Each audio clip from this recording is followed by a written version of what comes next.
Hello everyone, my name is George Tate and welcome to this week's show of Weekly Debate. I'll be your host for this evening. To my left here we have my debatees, Tom and Sam, and on my right here we will also have Mark and Tom. But to be clear, you're short Tom, you're Thomas, right? That's it. Right. Just clarify that at the start. Alright, with that said, we'll be discussing various topics and discussions for this week. Right then, we'll kick off with our first story about Huawei and the Huawei situation with Theresa May asking the Chinese government if they could support build a 5G network across the country, but with some people skeptic that the Chinese will be spying on us. Thomas, could you hit the floor with us? Yeah, I don't think that Huawei should help build our 5G network. I think that it would be a mistake because I don't fully trust the Chinese government, and I know they're not technically the Chinese government, but like they're heavily monitored by them. If anything politically goes wrong with, then essentially they could shut down our entire internet infrastructure in the future. Okay, Mark, could you return fire with that?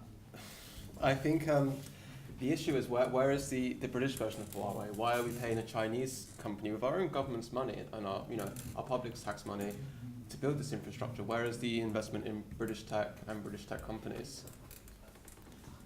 Okay, Sam, Tom, do you have anything to put to this? I think 5G obviously it's going to be the future of the internet. Of course it is. I mean, it's the way everybody's heading is it's going to be an international sort of infrastructure. The internet, everybody's going to live on the internet.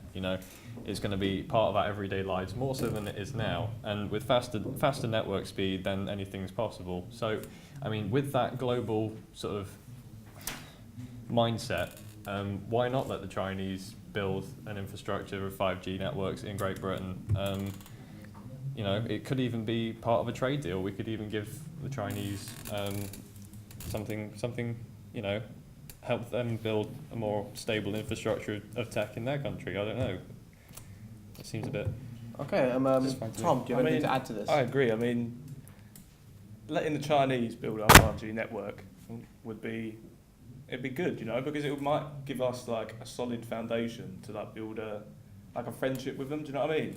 So it gives like an in sort of. Do you know what I mean? So yeah, I think that we already have a friendship with them and enough in technology. We do get a lot of tech from them. My main issue is that they're basically going to be able to monitor all of our internet. They can literally see whatever we search in and out. Basically we are giving over all of our privacy for the entire country over to China, and I think that's a problem. I mean, I sort of agree with you, but how do you know they're not already doing that? Because there's all these conspiracies about the Chinese already spying on us.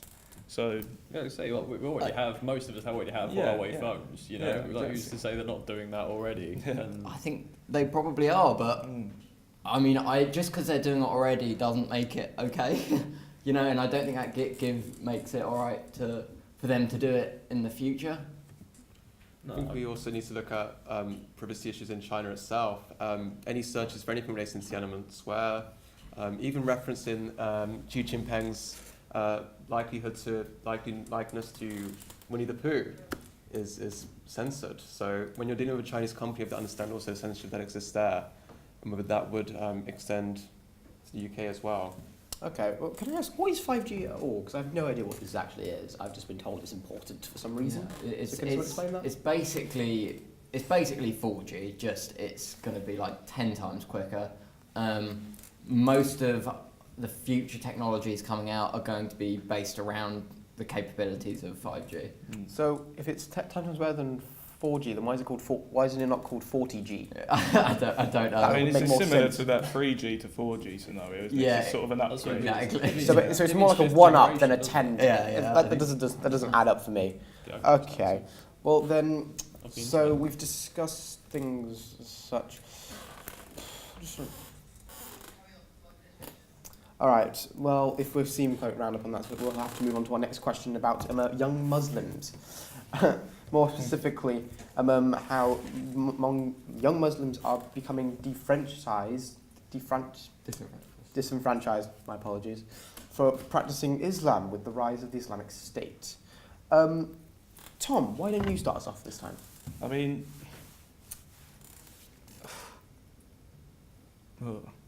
It's a big subject, I get it. Yeah, it's a bit. I don't. Would you like to move on to your partner, Mark, here? Yeah, go on, Mark. You start. Are young Muslims becoming disenfranchised from practicing Islam, the rise of Islamic State? So is the question implying that Muslims are no longer practicing Islam because of the Islamic State? I believe so, I don't really believe that's the case. No, I don't really. I think that a lot of Muslims are quite keen to separate themselves from the actions of the Islamic State. I mean, the fact that the Islamic State attack other Muslims themselves shows that they are an extremist sect of what is a religion. And a very small sector of that Yeah, a as very well. small sector, like about less than 40,000 members. Yeah, Yeah, like yeah. 1%. When you consider how big Islam is, it's I don't think it's the case they are becoming disenfranchised. I think that I don't think you can say that now. Surely it's a little bit of a deterrent, though. I mean, a huge sort of terrorist cell in a religion. Say, if you practiced Islam, a terrorist sect of your religion, surely that makes you, that really shakes you a little bit. You know, it makes you less proud to follow and practice your religion, surely. And even if that perhaps if that could filter down to children as well, maybe it's not all right for them to sort of practice in schools for fear of reprisal from other children, or Well, they're divided in schools. I think that's a big problem with integration, Islamic integration in the UK, is that they have faith schools, and because of that, our interactions with young Muslims our own age are limited because of that. And so I think that's something that we need to look at as a society. Should we have faith schools, or should there just simply be the state schools are state schools and non-religious?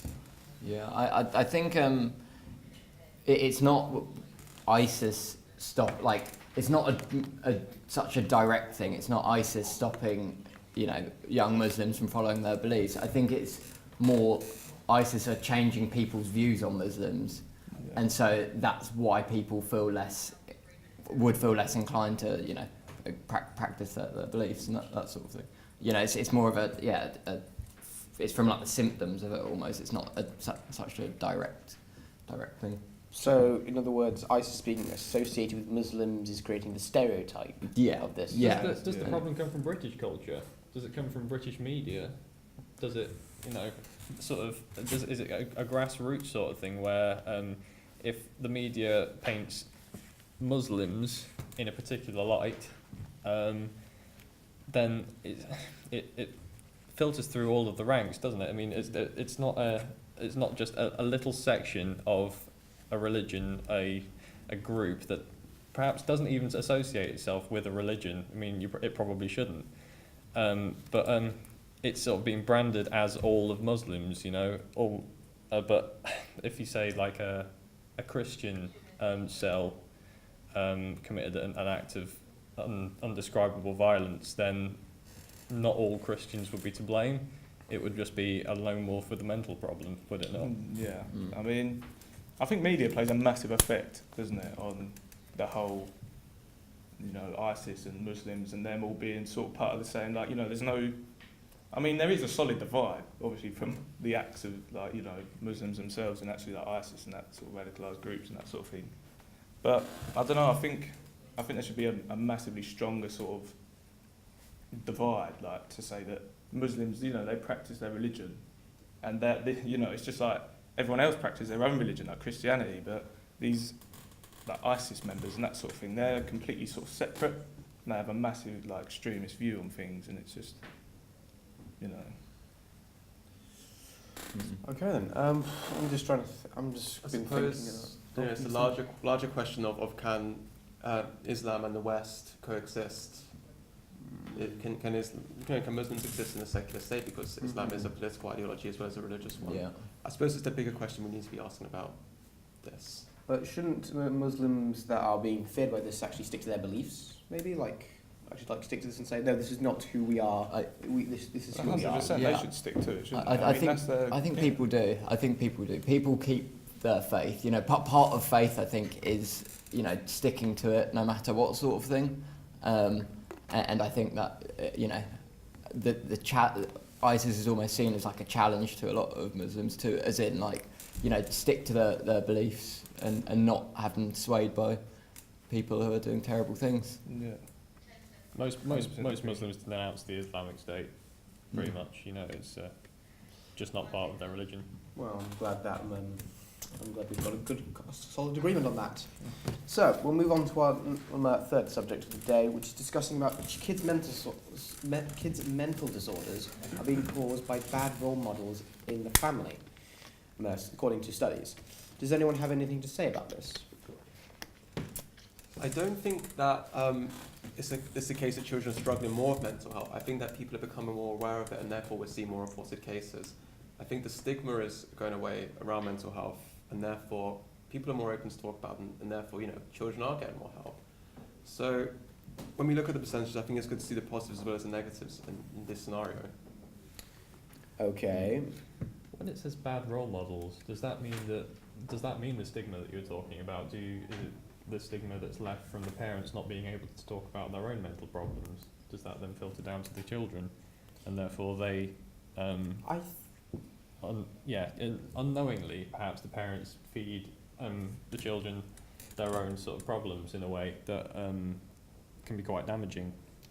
I think actually what he's trying to say is that bad role models are causing the mental disorders, or actually creating sort of things like sociopaths or entitlement. Yeah, I mean, just being egotistic. You look at things like serial killers. Obviously, it's not quite as extreme. It is obviously a mental disorder, but it's not. This is like the extreme end of it. I'm not sure many serial killers have children. No, as They in might do. a lot of them come from very broken families. They have abusive parents, that sort of thing. I think that sort of thing having a bad role model, a parent who treats them badly, can definitely cause bad disorders for the kids. Yeah, I mean, it's got a massive impact, doesn't it? I mean, if you've got a bad role model growing up, that's definitely going to sort of impact your sort of decisions when you get older, And I mean, having a good role model, I mean, it's not saying the kid isn't going to be like on the extreme end of things, a serial killer or something. But I mean, it definitely plays a big part, doesn't it? So. Okay. What about subjects such as Asperger's or the spectrum dyslexic? These are genetic disorders. Now, the question would be if the parents were aware of this in the first place. What about the situation where the parents weren't aware and they didn't even went out the way to actually look to ask for help? What then? My question is, would it make it worse? As in, like, if the parents, like, can those things get worse, like Asperger's, if the parents don't know and it's not, not treated in the right sort of way? But I'm not sure. Well, I think we have time for the subject as we've got a small break coming up. But we'll be back shortly, and we'll see you guys very soon.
Hello, everyone, and welcome back to Weekly Debate.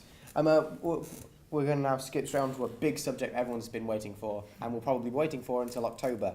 I'm talking about Brexit, of course, and the main discussion about whether we should be having a second referendum. Mark, would you mind care to start on this one? I think absolutely we do need to have a second referendum. We need to know what we're voting on and what the deal is. I think just going through with it and not really giving people a choice. And many people have changed their minds about what we're actually getting with Brexit is really important. I think mainly because the Leave campaign was run by people who aren't actually in power or government, really. And they made claims that they could never really substantiate. You've got like this 350 million pounds for the NHS. Well, where is that coming from? Who's going to decide that? So I think that's something that needs to be decided by the British public. Okay, do you have anything to say about this? These questions weren't seriously asked in the in the campaign either. Nobody said, where is this 350 million a week coming from, explicitly, and then they couldn't decide. And it's just all that the Leave campaign was just run on false claims, false information, and lies. Frankly, I don't think there should be a second referendum. I think it would be undemocratic. I think we've already had our vote, and that's it. I think extending Brexit anymore is a bad idea and bad for the country. I think it would divide the country a lot having another referendum. I just think it's a bad idea. I'd rather, I don't think that that the campaign was based on lies. I think no one really knew how it was going to pan out. They can't tell the future. How can you, say what's going to happen when you don't really know? Yeah, I mean, I completely agree. I mean, the people have spoken, really. We've had the first one. We wanted to leave, so why should we have another one? Because you're starting backtracking if you start doing another referendum, So there's not. We wanted to leave as a whole. The country wanted to leave as a whole, just sort of with their own idea of what sort of would happen, like what the future might hold. Because being an independent country, that's obviously what people wanted. So I don't know why we should then go back and sort of almost start from square one again. It seems a bit silly to me. So just to clarify, both Toms are in agreement that we should stick. Yeah, absolutely. So the Toms pretty much represent the Tories here, and then we've got Sam and Mark representing the Conservatives. It's just something I just noticed right now. It's the same party, but all right. It's just something I just noticed. Yeah, right I now. definitely. I'm not presenting any particular political party in my viewpoint. I'm not really particularly pro EU or against EU, but I do believe that having a second referendum would simply be the most democratic way. Of course it would be to have another vote on this. Why not give people the option when they see what's actually happening to then choose what to do with it? What about then if we have another referendum on not whether or not to withdraw from the EU or not, but whether or not to accept the final terms of the agreement? So the public will have sort of decided where Brexit means Brexit. Well, we can only decide what that means until we know the terms of the agreement, the final agreement, and surely that's where the people would speak. Yeah, it has, it's been going backwards and forwards in government a lot about the final terms. That's pretty much where all of these extensions have been coming from, and why it's been taking so long. I don't think having a referendum would solve that problem, though. I don't think a people's vote would fix that. Fair enough. So, what about at the moment the power of sovereignty? Has anything been discussed about how the sovereignty will result of this? Yeah, What is going to happen? What is more likely to happen, rather than doing what it said on the can, as it were, Brexit? It's a higher cost of trading, a higher cost with less trade, but with the same amount of immigration, and that's what Brexit has come to now, unfortunately. And those are the final terms of the agreement, and surely that's the point where the people need to have a vote, and the electorate need to have a say. What about trade? Has anything been mentioned about trade recently? Where does this leave us politically, especially with trade? Do we want to be trading within EU regulations, which are quite good for human rights, animal welfare, food standards, and the environment? Or do you want to be closer to America, China, and India, which actually don't really have those same kind of structures in place? And to trade with them, we'd have to lose those structures. Why can't we set up our own structures? What Do you trust the government to be able to do I that? do. I trust our government better We've than I trust the EU. We've tried. I certainly don't trust Theresa May to set up any. I don't trust Theresa May, but I right. trust the UK government better than I trust Parliament EU. has rejected May's deal twice. Yeah, Twice. they have. And you know, it's, All right, boys. it Boys, just you have some strong feelings about this, but I think we need to be moving on to our next Okay. subject. So our next story shocked the world, with the Notre Dame going up in flames, losing about 850 years of history as a result. But rising from the ashes rose a very, very fiery debate, I would say, about the costs of it would be to actually about the money that was being raised for this, with billions of pounds being raised within days. The question is, could this money be spent better? Your thoughts, Tom? I mean, it's a huge amount of money that's been raised. I mean, just under £1 billion, I think now. Or No, it's been over it. It's been over a it's billion. over £1 billion. Over a now. billion. I mean, yeah. I believe that the money should be spent on, like restoring the place. But then, that's a huge amount of money that could be spent on, other areas that really do desperately need it. And I mean, it's a piece of history. I mean, 800 years old, something like that. yeah. So, why shouldn't it be rebuilt? But then at the same time, it is a huge amount of money. Well, yeah. Yeah, I think people should be able to put their money where they want. Yeah. I think, £1 billion, while it is a lot, like, if you say it can be better spent on things like the environment, that would be just a drop in the ocean for the problems there. I think it does more good for France in general if that money's put into Notre Dame than France in general, though, 140,000 people homeless in Paris Yeah. at this moment in time alone. And somebody's worried about a cathedral that's been there for 800 years. I know it's a nice place, don't get me wrong, but surely the Notre Dame fire is now a piece of history and should be preserved as such. That would be surely a greater monument to what it is anyway, what France has become. Yeah, I think that obviously the homeless issue it's a big problem at the moment, but at the same time, people should be able to put their money where they want, and it was private donations that got Privately funded, wasn't it? exactly. So who's it's a government's problem to fix things You're like basically poverty. taking away people's opinions if you're saying the money should be spent elsewhere, because they've put their own money, to sort of restore Notre Dame, and it's like you're taking away people's own choice. Mark, do you have anything to say on this subject? I think, the real solution here is that we turn Notre Dame, well, we don't personally, but the French turn it into a homeless shelter. And everyone's So happy. you want to turn... Your problem is solved, and your problem is solved. So we're going to turn a 900-year-old cathedral into a homeless shelter. I mean, why not? Well, It's not a bad True. idea. Why not? We've got don't we have a converted pub here? they'd still need Yeah, to we rebuild do. it. So it's, Picture and pianos are a chain around the UK.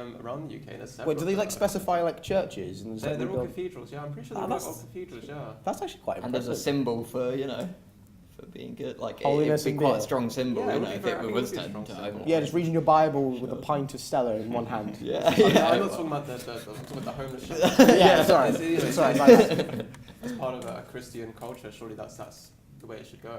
Yeah, I quite agree. I quite Minus the agree with Stella, that. obviously. Minus the Stella, yes. Minus the booze. I mean, The front. it needs to make money as well. Make it, a little bar section, little homeless I section. really like this idea. But does no one like the idea of maybe putting this money towards... Okay, so this to be clear, the group agrees that we should turn the Notre Seriously Dame though, into Brexit's a shambles. cathedral. Yeah, that's very true. But that's not what we're discussing. But you know what? We'll just go move on to the next subject with a simple question: who wants to be a house husband? Sam, your thoughts? I thought you were asking me then. No, of course not. Oh, no. please, we hardly No, know dinner each other. first. Dinner first. No, I House mean, husband. in this day and age, of course, mean, of course it's okay. People can have, the choices that they want. They can have the models of the past are dead, frankly, and nobody really minds what people do in their relationships, and it really doesn't matter. I don't think there's very much to say about equality, or rather than it needs to exist and people should do what they want and feel comfortable to do what they want. Mark, do you care to return fire?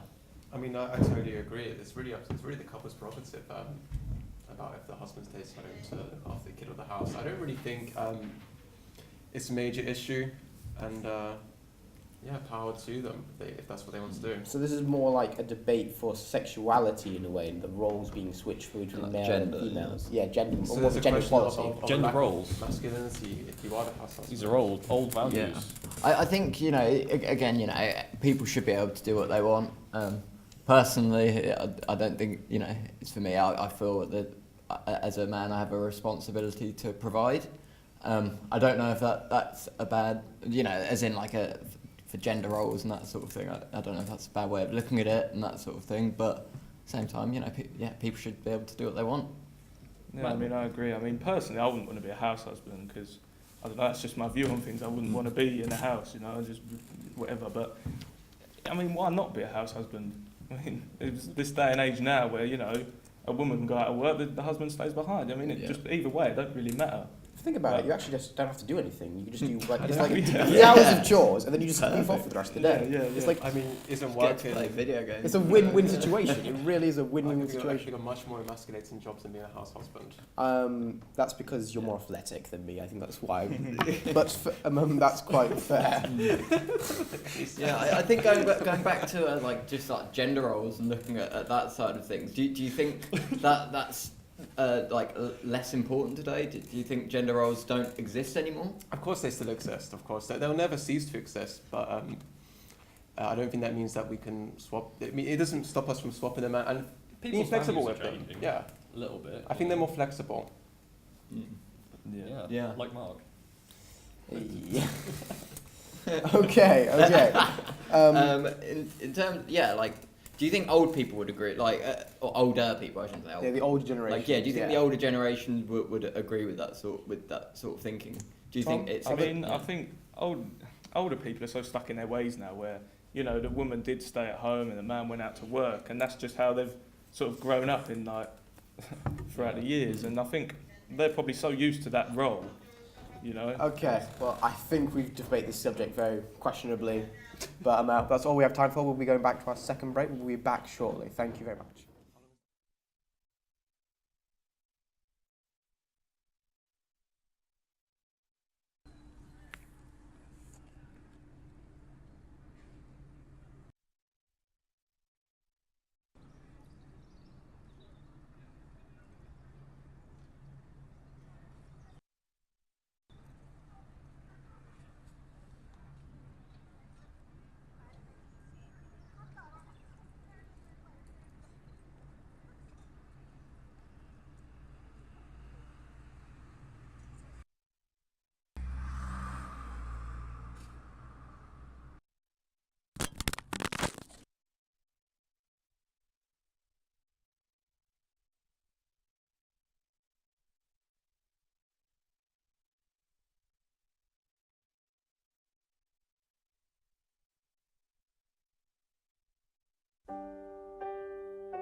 For me, the most important thing as we speak now is how can Commonwealth nations and people from those nations be recognized for what they've contributed to the welfare of their countries and other countries. Children are not being taught very much about the value, the potential value of the Commonwealth, or what even the Commonwealth is. It means a lot because they've done a lot. They helped during the World War I and II. They've put a lot of our young soldiers died for Britain, and I think it needed to be recognised that this was done through the Commonwealth. People from the Commonwealth. I was always aware that my ancestors were in the army and were military men, but I couldn't quite connect it with British history.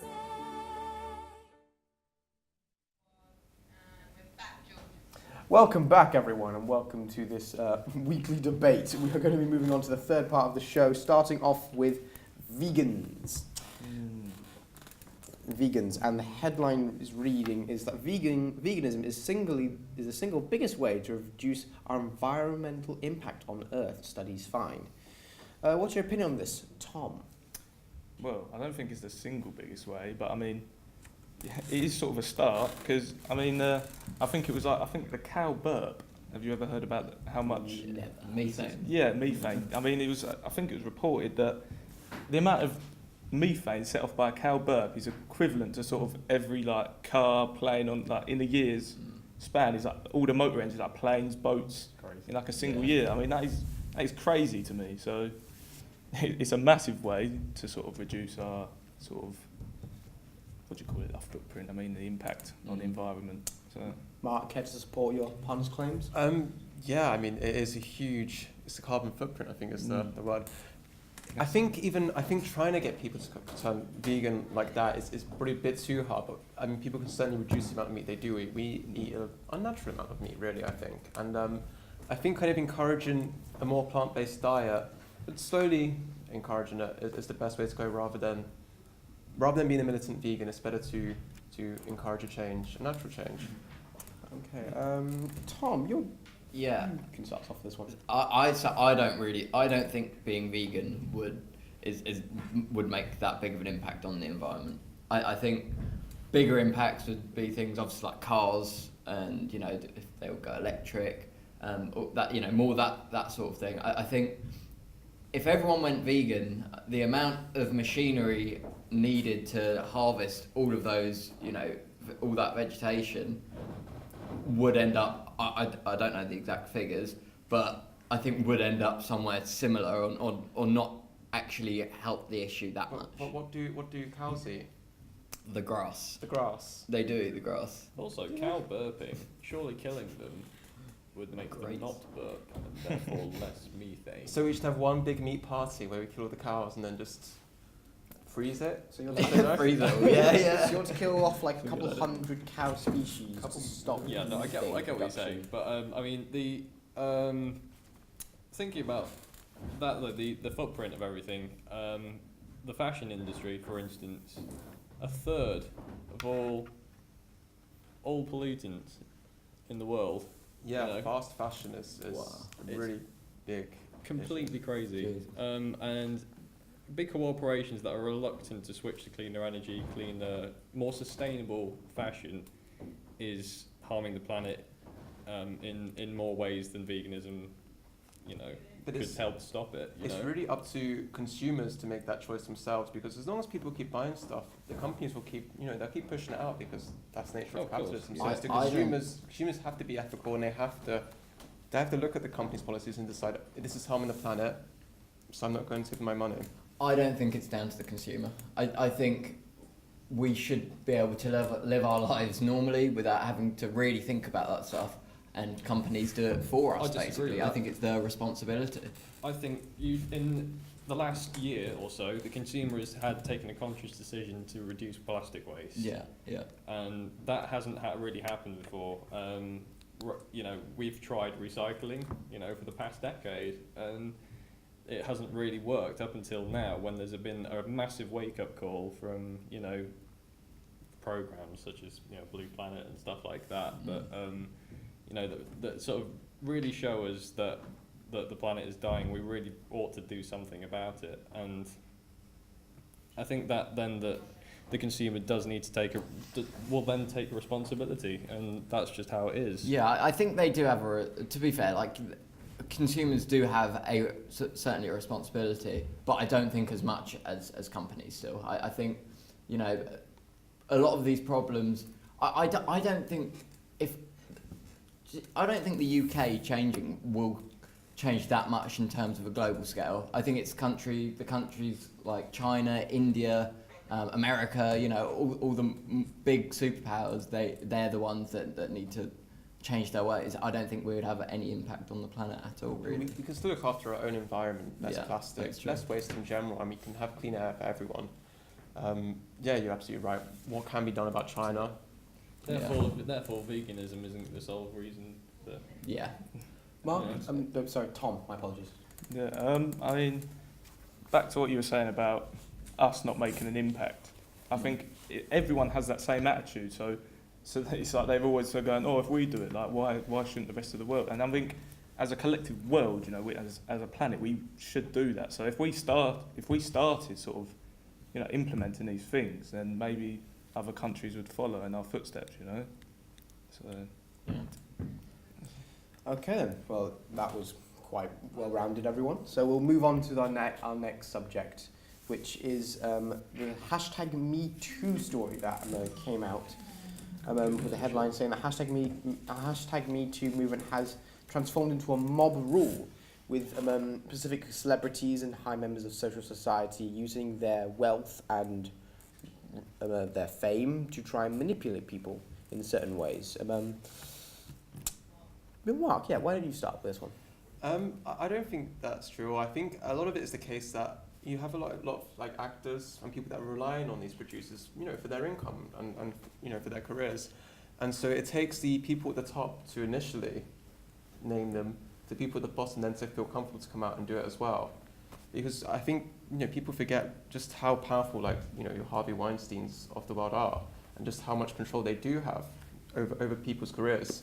This is somebody that was, you know, closely connected to the Clintons as well, and all this kind of like, you know, community in America. Okay. You two have anything to say on this? Yeah, I mean, I think the Me Too movement has certainly done a lot of good. I think the real question here, though, is has it transformed, which I think it has. I think a lot of people now use it just to boost their own careers. You know, almost use it as like marketing, that sort of thing. And I think that it makes it too easy to accuse men of things without really any evidence to support it. You know, trial by media. I don't think that's right. All right, Tom. I mean, I agree. I mean, all it takes is sort of like one name, and that's it. That sort of person has now been branded, you know, as sort of whatever sort of happened. And I think it's sort of a bit extreme to sort of, you know, without a backstory, without evidence, without sort of knowing the full story, to just sort of pin that on sort of a male figure, and then that's sort of like their career or their name is now ruined, you know. I think this sort of thing happened recently to James Charles, if that rings a bell. He was a beauty vlogger that has... That's true, he was stalking Shawn Mendes at the Met Gala. Yeah, he was actually. He was trying to convince... He was DMing guys who were in relationships to convert from being straight to gay. Oh, right. And was using his fame to do so. So that's more quite recent discussion on that matter. Yeah. I think it's the same sort. It does all kind of fall under the same sort of thing, doesn't it? What do you think of that, Sam? Well, obviously it's a pretty dodgy thing. I mean, these sort of people have an enormous amount of power. I think it's slightly different in the sense that it's sort of like a career fall now for James Charles in the way that people are victimised, again, trial by media, but it takes a certain amount of courage to speak out against these sort of people as well. I think that the amount of power that people have right at the very top is very hard to come up against. And I think if you have a fair amount of people that you know, push for change, say this is not okay, then I think that can only be a positive thing. Okay. Do you two have anything to say on this James Charles stuff? I don't really know much about the James Charles stuff, but isn't it better to have this kind of movement than have, so like another Jimmy Savile happen again? In a way, yes, but unless it's more like rape, it's more like trying to actually persuade someone to go through with something and trying to attempt to change their diversity and their gender in a way. No, sexuality. Sorry, sexuality. I mean, in general, just being open about you know, what is happening in Hollywood and what does happen at the top of media. It happens in the UK, it happens in every country. I think, you know, abuses of power should be exposed, and it's good that it's coming out. Okay then. So it seems we have found some very interesting thoughts on this subject, but we have to be moving on now to one of our next subjects, which is the armed forces and whether or not they are receiving enough pay to be actually participating in the armed forces. Tom, would you care to start on this one? Yeah, I mean, I think it's an interesting question. I think the army do get enough funding as like a military. I think, however, soldiers don't get paid enough, and there isn't enough support for them when they leave the army, and that sort of thing. So more money definitely could go into it, but for the people, for the soldiers. Anything else? I mean, I Other Tom? 100% agree. I mean, we have enough money going into our armed forces, but it's being, it's almost like not spent in the correct way. I mean, we're spending millions on useless stuff that's not really going to, defend our country. And the people that are actually defending our country, I mean, the actual human beings doing the work are getting paid like very minimum amounts of money. And I think it's being spent like just completely wrong. What about enterprise? What about sort of Donald Trump's sort of opinions on space? Perhaps even expanding a space corps or something like that. Would taxpayers' money be beneficial to that sort of program? Would it enhance our military? Would it take us away from conflict? Perhaps dreaming here on Earth, but But at the same time, I agree with soldiers that they don't have enough support when they come home. But I do think that money should be spent in enterprising aspects of the military, if anywhere else. I think rather than fighting wars here, I think we should enterprise into exploration through the military. Okay, Mark, do you have anything to add on this? What do we really need an army for anyway? Who are we fighting? Who are we at war with? Well, it quite frankly depends, really. If you look at the political situation right now, could be the Tsar of Europe soon. Look, people know how much they get paid for joining the army and how much they get paid for joining the infantry, and it's really up to them. If they want to take that and do that. But isn't it considered for most young people to as a full net if their grades fail and everything, they'll just join the army? It's like, I'll just join the army for the money. Fallback sort of Yeah, thing. it seems like a cheap way of getting out The of it. military's a lifestyle for some people as well, though, isn't it? It's like a nice sort of family sort of camaraderie unit that people can belong to, rather like a football troop or something like that. It's like a nice little sort of section of I society. mean, we're talking about people that are paid to murder here. I wouldn't really compare it to a I don't camaraderie. know about. Boy Scouts with the knives. They're paid just to saying. defend our country. I think What that's are they the defending us for? difference. That's what I want to know. These days, though, if you ask any random soldier when was the last time they killed somebody, I mean, it's completely different. We're not saying you have to be on the front line. All right. Okay. Exactly, All right, yeah. boys. I think that's all we've got. We'll be moving on to our next final adverts, but we'll be back shortly, everyone. Stay back and we'll be back very soon.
Hello and welcome back to this final segment of the weekly debate. We'll be moving on now to our 10th story, which is social media and the social media affecting our society.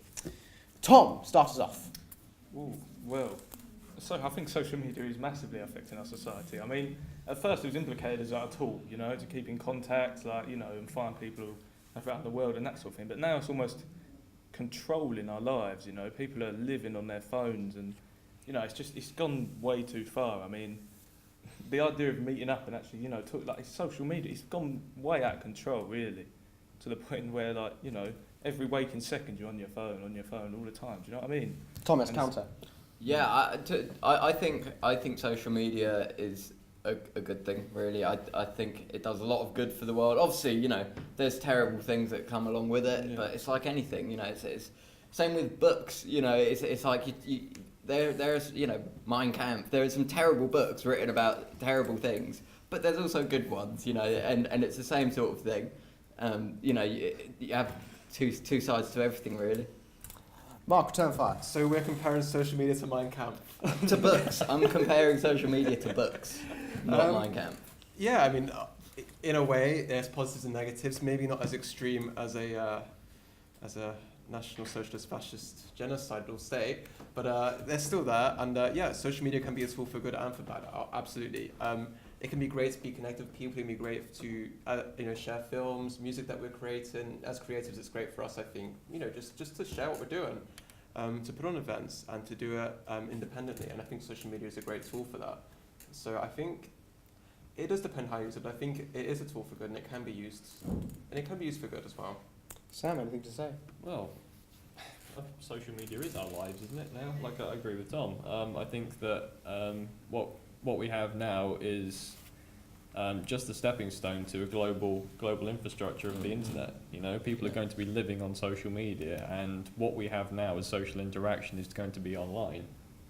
I think that we need to look at that and accept it. I say accept that the future will be online, and accept that social media has affected our society in such a way that we don't know how to go back. Yeah, it's almost like I find borders are disappearing. You know, the internet and social media has sort of made us like a global community. You know, we don't have, you know, you're not just friends with people from your area. You know, you're friends with people from all around the country and all around the world.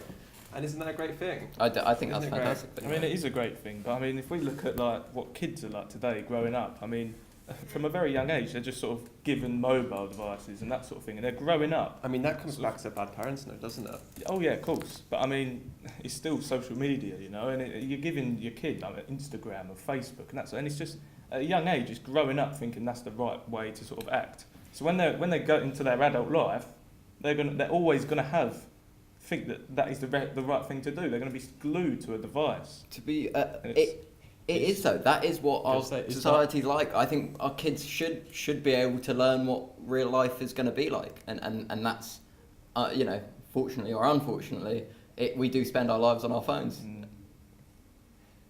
Is that what we have to accept now? Can Do I you just think that we need? Well, I don't know, I because suppose it's a privacy issue, though, isn't it? it's a privacy issue, and also Huawei. what's wrong with nature in a way as well. Is that something that reminds us that we're human rather than an online species? We need, you know, Can nature as a backbone, surely. My apologies. That it's something that soothes people. Definitely me. I think, you know, being by the sea in or in a forest or something like that takes me away from an online world, which you know, society's becoming, and I think we need that. Can I just say, you all sound like very concerned parents at a PTA meeting right now discussing their children. That's all you just remind me of I mean, right I'm now. personally saying that I believe this can be a really positive thing, social media. I think particularly for people like us who are young people and creatives, I think that it's a tool, and it depends how we use it. I think it's good for humanity, to be fair. I think, you know, turning it again into a global community, I think it's good for the planet. Okay. Our All right then. I think we've discussed that more.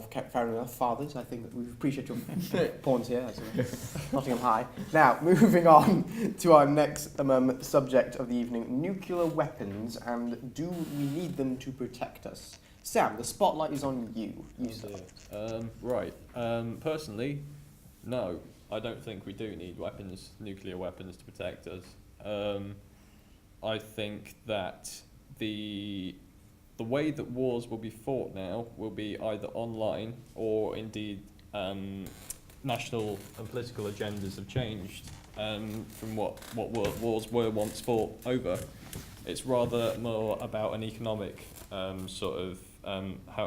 how much a nation's economic reach influences most of the world, and therefore a nuclear weapon would not enforce that, in my opinion. And I think, spending money on nuclear weapons that won't be used is a silly thing. Do you not think they work as a deterrent though?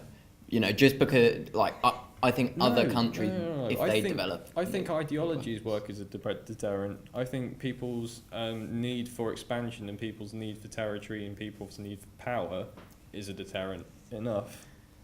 I don't think blowing up potential territories and potential trade deals is worth anything to anybody. So you're saying the idea of friendship is enough to scare off nuclear weapons? Is that what you're saying? Like friendship and love will stop you all? That's exactly what you're saying. Flower power. Yeah. Mark, would you like to add to this? Who are we deterring? Other countries. What other countries? There Exactly. are many. Again, EU would be a good start. But I do agree in anybody. a way that it can't just be a British thing. I think every country that does have nuclear weapons needs to lose them, and you can't force other nations to do that. Sure, we can say we'll set an example, but it does leave us in a weaker position geopolitically, and the person said we shouldn't even have an army. These are kind of realities of geopolitics. Whereas we may live in a democratic country where we can vote for our leaders and have a certain level of human rights, other countries not the same. So we kind of have to protect what we do have, and whilst it is a huge amount of money and it could be spent on other things, it's not a case that we need it. It's a case that other countries have it. Therefore, it promotes our own standing in the world. Tom, too, do you have anything to say on this? I mean, nuclear weapons, they do protect us, don't they? They do, thinking about it. I mean, who's going to want to nuke someone because you're just going to get nuked back? Do you know what I mean? So that's always that threat of almost like world, whatever. But World War III. Yeah, exactly, World War III. But I mean, Before- I think it's completely, it's too old school now. Do you know what I mean? Like, when was the last time a nuclear weapon was sort of used on a mass scale? I mean, they're just sitting there getting stockpiled, almost as like a visual thing, just to say, oh, we've got nuclear weapons. And like, this is, So if we don't have them, I think it's the giant conspiracy. so. Really, long-term wise, if being ideological, of course, we'd rather not have nuclear weapons. I think that's not what I'm arguing. I'm arguing that they protect us. I think that if let's just say ISIS develop nuclear weapons, and I'm not saying they will, but wouldn't it be more likely that ISIS would steal nuclear weapons? That makes more sense. Sure. Okay. If they steal nuclear weapons and they have them, And then we're going to nuke ISIS. And then they're just going to nuke. They're going to Hell nuke. They yeah, use them no, anyway. I mean, But they just don't exist at all. Just doesn't work. it's a deterrent. It works as a deterrent, and it does. And I think if you say that it doesn't, And you're I saying think you're that a rogue terrorist cell is disillusioned. going to steal some nuclear weapons, nuke a random country at its choosing. Okay, perhaps the sure. United Okay, Kingdom. maybe this very wasn't the interesting best fact. example. There are but 7 missing nuclear missiles in Russia. Yep. From the fall of the that's Soviet Union. pretty scary stuff. That is, that yeah. one. That is. Yeah. Nukes missing. Suitcase nukes. Suitcase ones. But yeah, I think having nukes do protect us. I think not having them would leave us exposed to future threats. I think, on the other hand, no, nuclear weapons do allow certain countries to push around other ones and bully them in a way. And we might end up in receiving them a billion. Let's look at what's happening in Iran. The sanctions now from the Americans, compared to the North Koreans who actually do have nuclear weapons already. Mm-hmm. Whilst they receive aid, Iran is Also, so why currently do you subject to need more sanctions. than one nuclear weapon? How can you have more than Power. one? The it's more power almost our like country I has, feel like if you the say better. I've got 300 In a way. nuclear weapons and you've So, got well, more sorry, powerful, I can blow up the whole. I can blow up the moon if I wanted to. Oh, yeah, well done. That's nice. But yeah, no, it just it's doesn't. it's doesn't make humanity. sense. I think it's ideological to not have nuclear weapons. I mean, I would rather the world not have any nuclear weapons, but I don't think it's realistic. Basically, by saying getting rid of all nuclear weapons, you're basically asking for world peace, which is completely. If everyone got rid of all their nuclear weapons, then fine, absolutely get rid of them. Mass nuclear disarmament, I agree, is not likely, but it just, yeah, no, it just isn't likely. But at the same time, or what's equally as unlikely is mass nuclear war, and the deterrent that you're talking about doesn't exist like it did in the 80s. I think you're wrong. I think it still exists. I think there's still a nuclear threat. North Korea, Russia, in general. Like, I think that's where the ideologies are, though. It doesn't work like that anymore. It's an ecological standpoint and a reach. It does work like that. It does work like that. Of course it doesn't. Like no, it doesn't. It kind of does. It's human. All right, I think we're getting a bit too grim now. We're getting very grim on this now. Well, we're talking about nuclear weapons. All right. You know what? We're just gonna do a quick fire round now. Okay. Just try and cheer things up a little bit. So, Tom. Yes. We'll start it off with a simple question. Film genre. What my favourite? Yes, your favourite. Sci-fi. Okay. Sam. Thriller. Mark. Drama. Tom. Thriller. Okay. More difficult debating subject. I feel cheered up already. McDonald's or Burger King? Burger King. McDonald's. McDonald's, I suppose. Yeah. McDonald's. Okay. Since we're strong McDonald's lovers here. I'm not really a big fan of either. I don't endorse either. Well, I'm loving it. Oh no. You're loving it. I'm loving it. Are you being paid to say that? No. I just like saying their phrases. All right. All right. Here's another one for you. Nottingham Trent or Nottingham University? Trent Army. Trent Army. Trent Army. Trent Army. I don't know what the difference is. I'm not from Nottingham. I have no idea what that is. Yeah. I studied at University of Nottingham, but I think Trent is actually up and coming now. And it's going to take over. Okay. Best uni. Yeah, it's got better facilities. It's definitely like as far as the media courses go. Fair. That's fair. All right. Final off then. Okay. Final question. I think I'll do this to best spoons in Nottingham. Joseph House. Joseph Square. House, Nottingham. Yeah. Gooseberry Bosch. Okay. The Roebuck Inn. Roebuck Inn. Is it Lloyd's? Yeah, Lloyd's. Yeah, Lloyd's is a good choice. Yeah. I have to agree with Tom here and probably go with Lloyd's. Really? Yeah, I agree with Lloyd's. But that's all we have. That's all we have time for now. Thank you very much for joining us for the weekly debate. I've been your host, George Tate. This has been Tom, Sam, and such. Thank you very much for watching us, and we hope we see you very soon. Good night.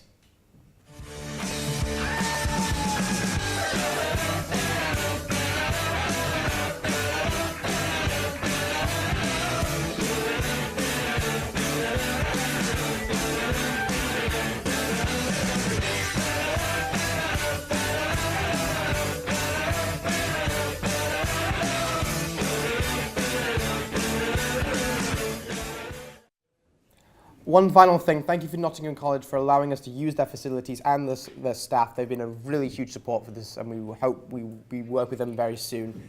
I would also like to thank the staff of our fellow crew as well. They've been a huge help for this, and I would hope we can work with this in the future. Yes, hello, Mum. Yes, we're all on TV now. Thank you very much. And with that said, thank you much and good night.